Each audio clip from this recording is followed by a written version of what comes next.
साथियों नमस्कार। मैं आज फिर आप लोगों के बीच एक नई जानकारी, एक नई टॉपिक, एक नए विषय को लेकर के उपस्थित हुआ हूँ और मुझे आशा है कि आप सभी लोग स्वस्थ होंगे, मस्त होंगे और अपने जीवन में आगे बढ़ रहे होंगे। और यहाँ जो भी कुछ हम लोग सीख रहे हैं तो उन जानकारियों को हम ज़्यादा से ज़्यादा लोगों के बीच शेयर भी कर रहे होंगे, क्योंकि हमें ज़्यादा से ज़्यादा लोगों को आरोग्य की तरफ ले जाना है, बीमारियों से बचाना है और प्रोटीन के प्रति लोगों को जागरूक करना है। तो जैसा कि आप सभी लोगों को पता है कि इस समय जो भी टॉपिक होते हैं प्रोटीन को लेकर के होते हैं, तो आज भी जो टॉपिक है वो प्रोटीन को लेकर के ही है। तो आइए हम लोग चलते हैं। सबसे पहले मैं आप लोगों का हार्दिक स्वागत और अभिनंदन करता हूं और हम लोग चलते हैं अपने टॉपिक की तरफ। और आज का भी टॉपिक बहुत महत्वपूर्ण है। आज जो हम लोग बातें करेंगे वो सोया प्रोटीन के मिथक और तथ्य की बातें करेंगे। सोया प्रोटीन के बारे में जो बहुत सारी गलत भ्रांतियां हैं उसके बारे में हम लोग चर्चा करेंगे। तो आइए चलते हैं हम लोग अपने टॉपिक के ऊपर। तो साथियों ये टॉपिक है हम लोगों का आज सोया प्रोटीन मिथक और तथ्य। ठीक है, तो सोया प्रोटीन के बारे में जो है, तो आइए हम लोग जानते हैं सोया प्रोटीन के मिथक और तथ्य के बारे में। लोगों से क्या हम सुनते हैं और क्या सच्चाई है। तो सोया प्रोटीन के बारे में जैसा कि हम सब लोग लोगों से बहुत कुछ सुनते हैं, बहुत सारी गलत भ्रांतियां सुनते हैं कि सोया प्रोटीन आप खाएंगे तो ये हो जाएगा, सोया प्रोटीन आप लेंगे तो ये हो जाएगा, सोया प्रोटीन अगर ज़्यादा मात्रा में लेंगे तो ये समस्याएं हो सकती हैं। तो ये सारी बातें हम लोग बहुत ज़्यादा जो है लोगों से सुनते हैं और कभी कभी लोगों की बातों को सुन करके हम लोग परेशान भी हो जाते हैं कि सोया हमें नुकसान कर सकता है। तो आइए उसी के विषय में हम लोग बात करेंगे। तो देखा जाए तो सोया प्रोटीन के आसपास बहुत सारे मिथ और फैक्ट हैं।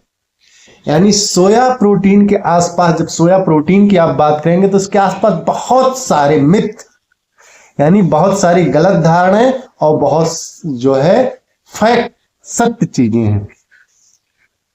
ठीक है, जब आप ग्राउंड में जाते हैं, जब आप लोगों से मिलते हैं तो निश्चित ही यह जो गलत अवधारणाएं हैं उसका सामना कहीं ना कहीं आप सभी लोगों को जरूर करना पड़ता होगा। जैसा कि अगर आप फिटनेस के क्षेत्र में हैं या अपने स्वास्थ्य को बेहतर बनाना चाहते हैं या जो है हेल्थ के क्षेत्र में हैं, तो जब भी आप लोगों के बीच जाते होंगे तो ये जो बहुत सारी गलत अवधारणाएं हैं उसका जो है निश्चित आपको कहीं ना कहीं सामना करना पड़ता होगा। हम सबके मन में यह रहता भी होगा कि अगर हम सोया प्रोटीन ज्यादा मात्रा में लेते हैं और लगातार लेते हैं तो क्या यह सारी समस्याएं जो सभी लोग बोल रहे हैं वह हो सकती हैं या नहीं हो सकती। तो जाहिर सी बात है कि जब ज्यादातर लोग किसी चीज के बारे में बातें करेंगे तो मन में कंफ्यूजन जरूर आता है। तो हम सबके मन में भी ये आता है कि यार सोया प्रोटीन लेते हैं या बहुत ज्यादा मात्रा में लेंगे, लंबे समय तक लेते रहेंगे, तो जो ये सभी लोग सारी समस्याएं बता रहे हैं ये हो सकती हैं क्या। तो वहां थोड़ा सा कंफ्यूजन होता है। ठीक है, तो इन गलत अवधारणाओं को पूरी तरह से निरर्थक साबित करने के लिए इस स्लाइड से हम लोग समझेंगे। तो जो सारी गलत अवधारणाएं हैं उसको हम लोग, जो आगे की एक स्लाइड है, उन सारी गलत अवधारणाओं को हम लोग समझेंगे कि ये जो सारी की सारी जो है अवधारणाएं हैं गलत हैं, ताकि हमारे पास सारे जवाब हों। सोया प्रोटीन से संबंधित कोई गलत अवधारणा हम सबके मन में, हम सबके सामने आ रही है तो उसके लिए हमारे पास एक अच्छा, एक ठोस, एक कॉन्फिडेंट मतलब विश्वासात्मक जवाब हमारे पास होना चाहिए। सोया प्रोटीन के मिथक के बारे में कोई बात कर रहा है, गलत अफवाहों के बारे में अगर कोई बात कर रहा है तो उसके लिए हमारे पास एक ठोस, मजबूत जो है जवाब होना चाहिए। तो जैसा कि स्लाइड में आप लोग देख रहे होंगे कि लोगों के मन में होता है कि सोया प्रजनन हार्मोन को प्रभावित करता है। तो तथ्य क्या है नहीं है, अभी इसके हम लोग आगे बात करेंगे। लोगों की एक और गलत धारणा है कि सोया समय से पहले जो है वयस्क कर देता है, तो ये भी अवधारणा गलत है। और लोगों की गलत अवधारणा है कि सोया आपके थायराइड के लिए बुरा है, तो ये भी गलत है, बुरा नहीं है। सोया और क्या है, सोया से एलर्जी होता है, तो किसी अन्य खाद्य पदार्थ की तरह सोया भी कुछ विशेष व्यक्तियों को एलर्जी कर सकता है, इसमें कोई जो है नई बातें नहीं। तो ये जो चार कारण हैं, जो फैक्ट हैं, जो मिथ्य हैं, ये चार ज्यादा जो है सामने आते हैं। तो सोया प्रोटीन पे कहा जाता है कि यह आपके रिप्रोडक्टिव सिस्टम को प्रभावित करता है, यानी जो आपका प्रजनन सिस्टम है उसको प्रभावित करता है, तो यह पूरी तरह से गलत है। ठीक है, तो सोया प्रोटीन में आइसोफ्लेवान मौजूद हैं जो फाइटोएस्ट्रोजन की कैटेगरी में आते हैं, लेकिन करंट स्टडी में, यानी जो अध्ययन किया गया है करंट स्टडी में, कहीं भी यह सजेशन या कंक्लूजन नहीं है कि सोया का कोई सिग्निफिकेंट रोल है महिला और पुरुष के हार्मोन्स को प्रभावित करने के लिए। तो अभी जो रिसेंटली रिसर्च हुई, अध्ययन हुई है, तो उसमें ऐसा कोई वो जो है रिसर्च में ऐसी कोई बातें सामने नहीं आई हैं, कोई विशेष बातें सामने नहीं आई हैं कि किसी भी स्थिति में महिला पुरुष के जो है जो प्रजनन हार्मोन है उनको यह प्रभावित करता है, ऐसी कोई भी रिसर्च सामने नहीं आई है।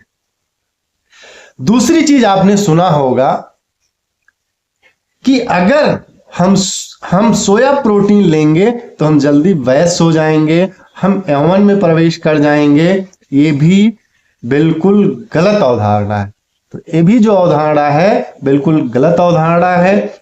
कोई भी रिसर्च अध्ययन इस बात को प्रमाणित नहीं करती है कि सोया के सेवन से जो है वयस्क जल्दी हो जाएंगे, यौवन में जल्दी प्रवेश कर जाएंगे, ऐसी जो है कोई रिसर्च नहीं है। तीसरी चीज आपने जनरली सुना होगा, बहुत कॉमन सी बात है